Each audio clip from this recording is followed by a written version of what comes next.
ప్రపంచ భద్రతా సమీకరణాల్లో కీలక పరిణామం చోటు చేసుకుంది.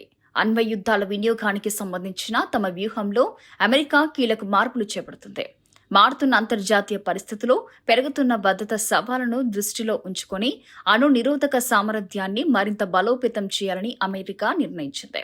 ప్రత్యేకించి చైనా వేగంగా తన అణ్వయుద్ధ నిల్వలను విస్తరిస్తుండటం, రష్యాతో ఉద్రిక్తతలు కొనసాగిస్తుండటం, ఉత్తర కొరియా తరచూ క్షిపణి పరీక్షలు నిర్వహించడం వంటి పరిణామాల నేపథ్యంలో అమెరికా తన అణు వ్యూహాన్ని పునర్వ్యవస్థీకరిస్తోంది. అవసరమైతే ఒకేసారి ఒకటి కంటే ఎక్కువ అణు ముప్పులను ఎదుర్కొనేలా తమ రక్షణ ప్రణాళికను రూపొందిస్తున్నట్లు విశ్లేషకులు చెబుతున్నారు. ఇందులో భాగంగా అణ్వయుద్ధ వ్యవస్థల ఆధునీకరణ, అత్యాధునిక క్షిపణుల అభివృద్ధి, జలాంతర్గాములు మరియు బాంబర్ విమానాల సామర్థ్యాన్ని పెంచడంపై అమెరికా ప్రత్యేక దృష్టి సారిస్తుంది.